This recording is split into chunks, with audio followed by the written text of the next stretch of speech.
The red glow of your digital alarm clock tells you it's just past 8. You're lying in a room with wood paneling on the walls, a shag rug under your feet, and a poster of your favorite band tacked up crooked. The stereo sits on the dresser with a stack of cassette tapes, some copied from friends, some bought with hard-earned cash. The faint buzz of MTV filters through the house, and somewhere down the hall, the phone with the long curly cord rings once before someone picks it up. You stretch, pull on your faded jeans, and sit on the edge of the bed for a moment. This is how a Saturday begins in the 1980s. Not rushed, not scheduled, just full of promise. You wander into the kitchen where a box of cereal sits open on the table, the kind with a cartoon mascot on the front. The carton of milk is still cold from the fridge, and you pour it straight over the sugary flakes. Maybe you toast a Pop-Tart, or just grab orange juice in a tall glass. The morning paper is spread out nearby, headlines about politics, a baseball score, maybe an ad for a new VCR. Your folks are moving slow, coffee brewing strong in the background. Sunlight pours through the window, making the linoleum floor shine. You lean back in your chair, flip through the funnies, and let the morning settle in. Weekends in the 80s had a rhythm all their own. Easy, ordinary, but looking back, unforgettable. After breakfast, you drop onto the couch and grab the bulky remote, or maybe you're still walking over to the TV to turn the dial. Saturday morning means cartoons, Looney Tunes, Smurfs, G.I. Joe, and all those toy commercials wedged in between. Every few minutes, you hear a jingle that sticks in your head all day. Cereal, toys, sneakers, candy. The room is lit by the glow of a tube TV with its soft, static hum, and you stretch out, half watching, half daydreaming. If your younger brother or a roommate wanders in, they sprawl on the floor, chin in hands. Nobody's rushing. It's a lazy ritual, one that feels both unimportant and essential. The morning just wouldn't be the same without cartoons filling the air. By mid-morning, you head outside to check your car. In the driveway sits your pride and joy, 1977 Pontiac Firebird. The chrome still shines when the sun hits it, even if the paint's a little faded. You slide in, pop a cassette into the deck, and crank it loud. A mixtape you made off the radio last week blares through the speakers. A little fuzzy, but full of energy. You roll down the windows, lean an arm on the door, and just let the music play for a while. That car isn't just transportation, it's freedom. In the 1980s, every ride felt like a small piece of independence, a place where the world was yours to control. The mall is the place to be, and by late morning, you're pulling into a crowded parking lot.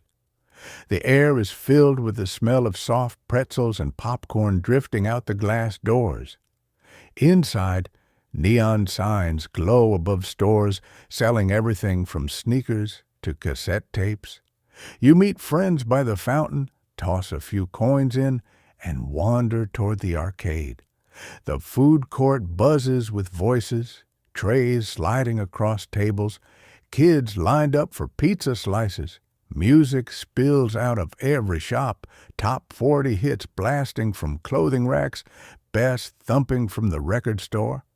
You're not here to buy much.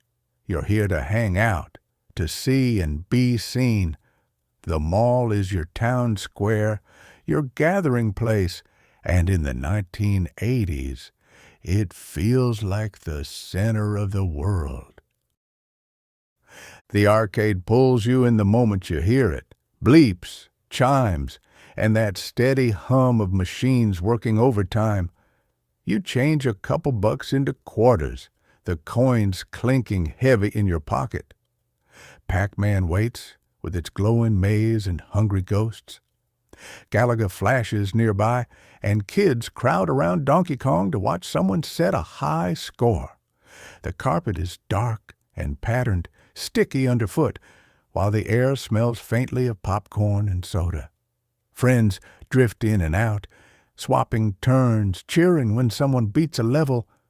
You lean over the joystick, heart pounding, chasing a new high score. Every quarter feels like buying a few more minutes of pure escape. After the arcade, you wander into the record store, the walls plastered with giant posters of rock stars and neon logos. Rows of vinyl and cassette tapes stretch out before you, plastic wrapping shining under fluorescent lights. You flip through albums carefully, studying covers, checking liner notes. A new release might cost more than you planned, but you think about it anyway. Behind the counter, an employee with big hair and a band shirt spins something loud on the store system. Friends argue over which band is better, each convinced theirs is the future. You grab a cassette for your car, tuck it into a plastic bag, and feel that quiet rush. Owning music in the 1980s meant something. You didn't just stream it. You carried it home, ready to play until the tape wore thin. Hunger sneaks up, so you hit the food court or maybe a freestanding fast food spot. McDonald's, Burger King, Wendy's, they all feel fresh, buzzing with chatter and the smell of fries. You carry your tray with its waxy burger wrapper, styrofoam cup, and too many ketchup packets. Maybe you spring for a personal pan pizza at Pizza Hut, gooey cheese stretching with each bite. Friends joke across the table, trading fries, spilling sodas, laughing loud enough to turn heads. The workers in their striped uniforms call out order numbers while kids climb on plastic seats. It's not glamorous, but it's fun, and it feels cheap compared to a real restaurant. In the 1980s, a fast food lunch wasn't just a meal. It was part of the weekend experience, filling your stomach and fueling the rest of your day. Next stop is the electronics store, the kind with glass cases full of gadgets you dream of owning. Boom boxes sit stacked like chrome thrones, cassette decks flashing lights as tapes spin inside. A row of Walkmans promises freedom, though the price tag makes you whistle. Television sets line the walls, each tuned to a different channel, some still framed in wood cabinets. You test the buttons, twist the knobs. Imagine what it would be like to take one home. The smell of new plastic and metal fills the air. Salesmen hover, ready to make a deal, but you're mostly there to look, not buy. Just standing among the tech feels futuristic, like stepping into tomorrow. In the 1980s, even window shopping at an electronics store was entertainment, feeding daydreams of what you'd own someday soon. You can't leave the mall without hitting a clothing store. The racks are full of neon shirts, acid-wash jeans, and bold patterns that seem to shout for attention. Maybe you slide on a members-only jacket, check yourself in the mirror, and wonder if you can pull it off. Friends laugh, trying on oversized sunglasses or high-top sneakers. Music pumps overhead, turning the store into its own little stage. Clerks fold shirts in neat stacks while keeping one eye on the fitting rooms. You don't always buy something. It's just as much about looking, seeing what's cool, what everyone else is wearing. Walking out with a new piece feels like walking out with confidence. In the 1980s, fashion wasn't quiet. It was loud, playful, and a way of telling the world exactly who you were. By the afternoon, you and your buddies end up at the park. The basketball court's already buzzing with a pickup game, and someone's blasting music from a boombox nearby. You toss a frisbee for a while, lean against a tree, or just sit on the hood of a car sipping from a can of soda. The air smells like fresh-cut grass mixed with exhaust from cars circling the lot. Kids ride bikes down the path. Couples stroll past holding hands, and the sun bakes the metal bleachers. It's simple, but you don't need more. Hanging around with no agenda feels like freedom itself. In the 1980s, weekends weren't planned hour by hour.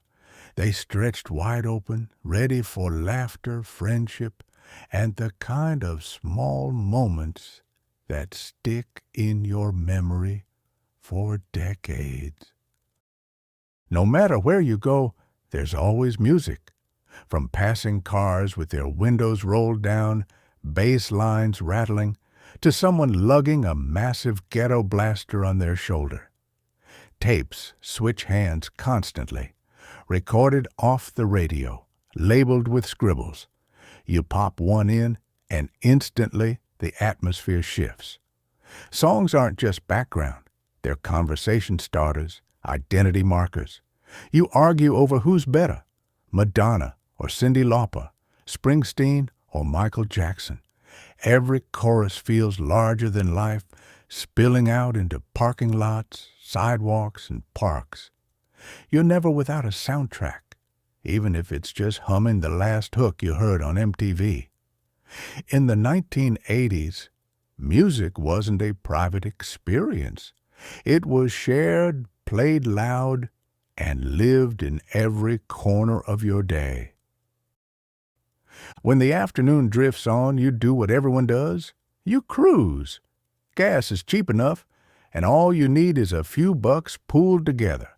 Windows down, hair whipping in the wind, stereo turned up. You circle the main strip.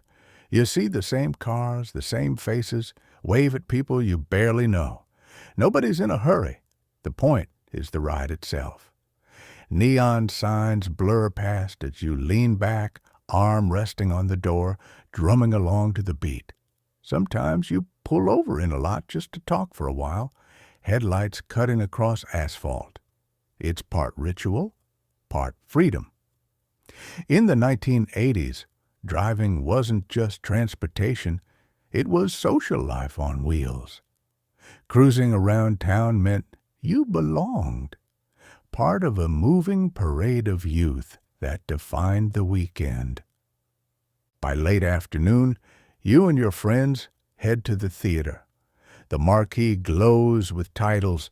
Maybe it's Ghostbusters, Back to the Future, or Top Gun. Tickets are under $5. Popcorn comes in a cardboard tub, and the butter leaves your fingers slick.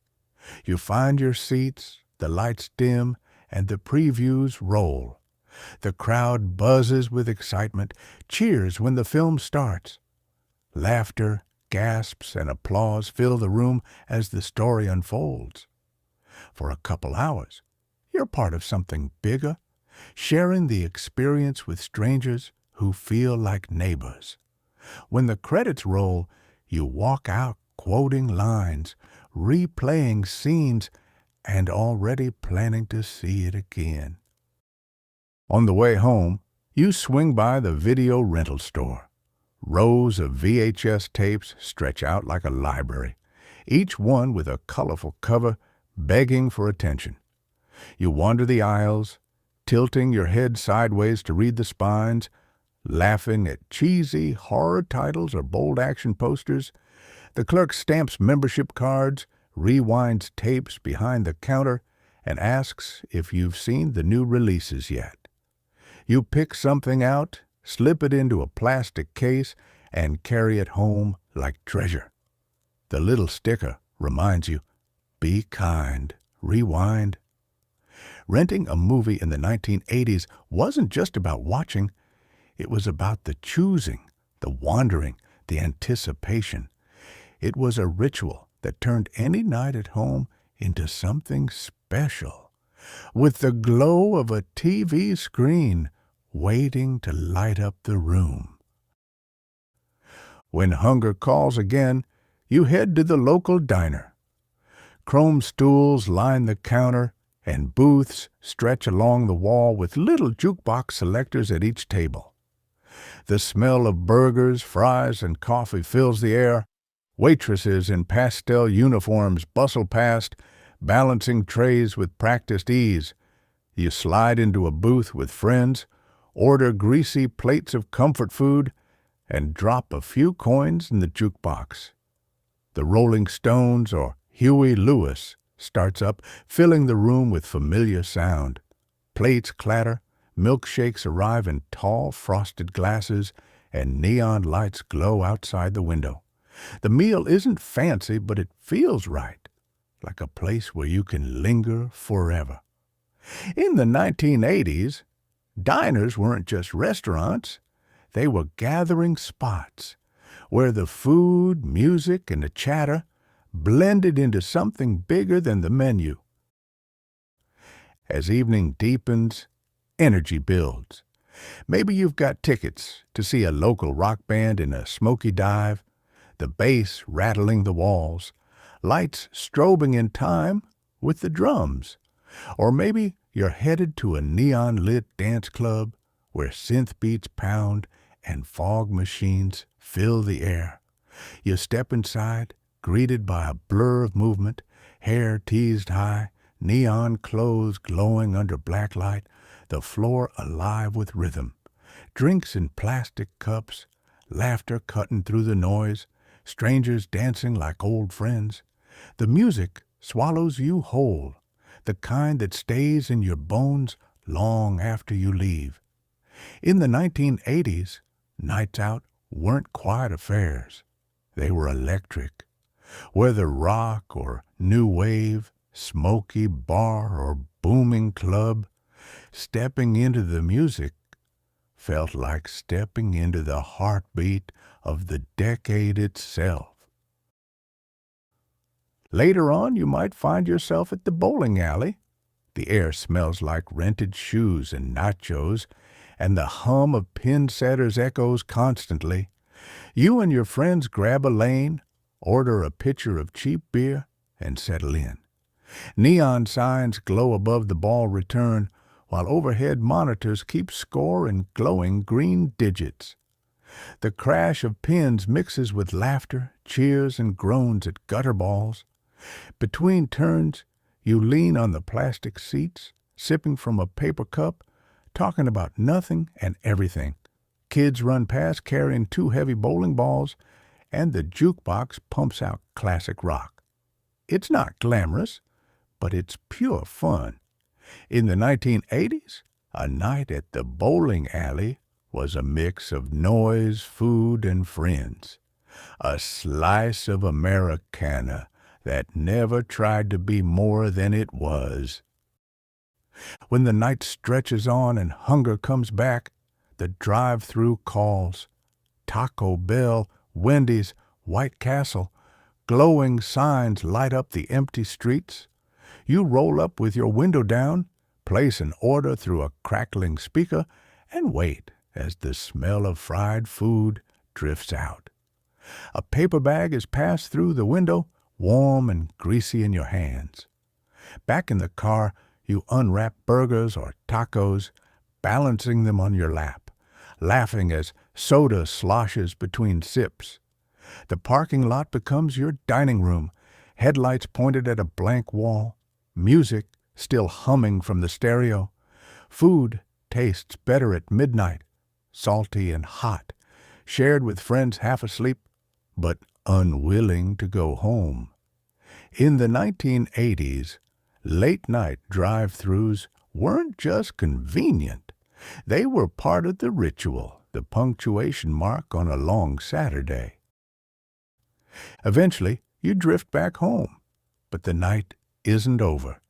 Someone digs through the video rental bag, pulling out a VHS tape to pop into the VCR.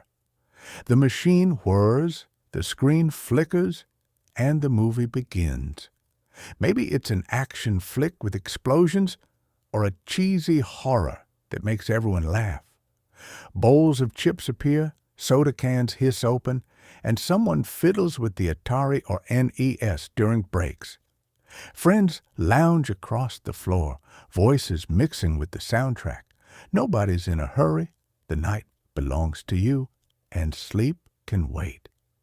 In the 1980s, hanging out at home with friends felt just as good as going out. The glow of the TV, the hum of the VCR, and the easy company of people you trusted. That was all you needed. When the movie ends, the TV stays on. You flip through channels, clicking slowly as the glow of late-night programming fills the room. Maybe it's David Letterman cracking jokes, or reruns of Cheers and MASH playing quietly in the background. The commercials feel just as memorable as the shows. Cheesy jingles for local car dealerships, 1800 numbers for records sold by mail.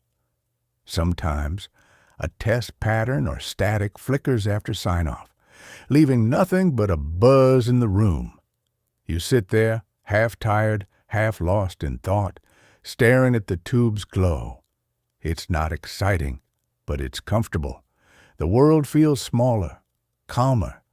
In the 1980s, late-night TV was like a soft landing at the end of a long day, keeping you company until your eyes grew heavy and the screen blurred into dreams.